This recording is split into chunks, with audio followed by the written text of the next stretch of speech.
মুখ্যমন্ত্রীর হুঁশিয়ারিকে উপেক্ষা।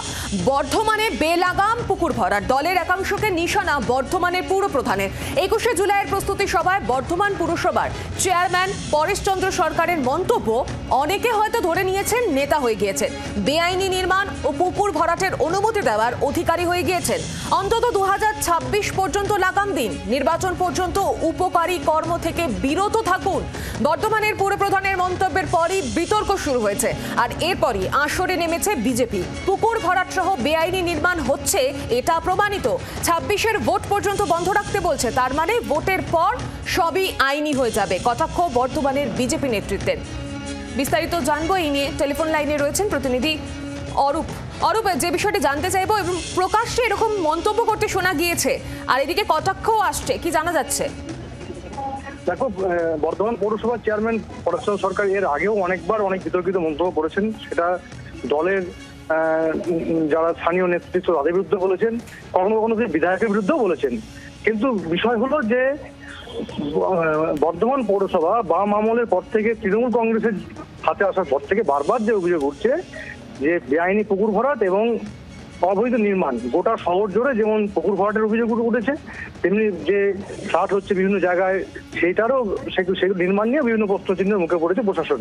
কিন্তু কার্যকৃত দেখা যাচ্ছে পৌরসভার চেয়ারম্যান বিভিন্ন সময় বিশদাগার করলেও কার্যকৃত পরবর্তীকালে দেখা যায় যে সেই নির্মাণ বা সেই পুকুর ভরাট বন্ধ করতে পারেননি। বারবার অভিযোগ করেছেন বিরোধীরা, বারবার অভিযোগ করেছেন নাগরিকরা, কিন্তু কার্যক্ষেত্রে পরেশচন্দ্র সরকার যেটা মুখে বলছেন কাজের ক্ষেত্রে সে দেখাতে পারছেন না।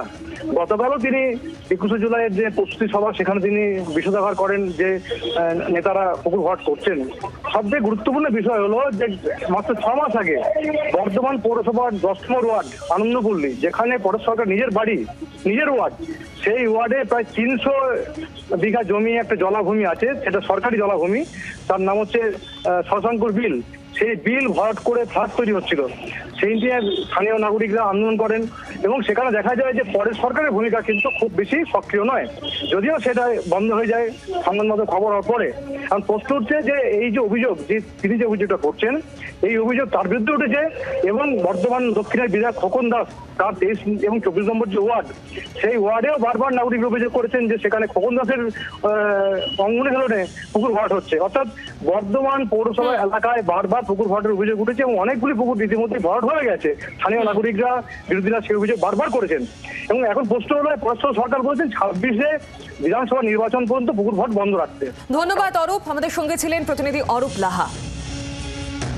আপনাদের শোনাবো এবার পুরো চেয়ারম্যান তিনি কি প্রতিক্রিয়া দিয়েছেন, এর পাশাপাশি শোনাবো বিজেপি নেতৃত্বের প্রতিক্রিয়া। মাননীয় মুখ্যমন্ত্রী বলেছেন অবৈধ নির্মাণ করা চলবে না, সরকারি জায়গা দখল করা যাবে না, পুকুর ভরাট করা যাবে না।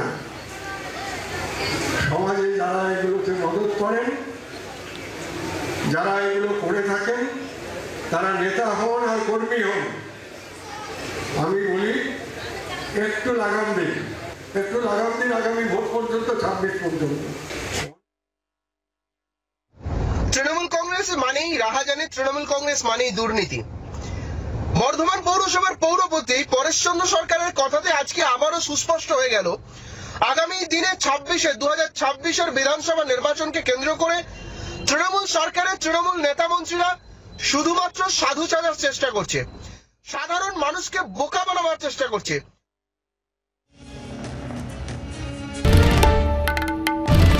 বাংলার আওয়াজ, বাঙালির আবেগ, জি 24 ঘন্টা।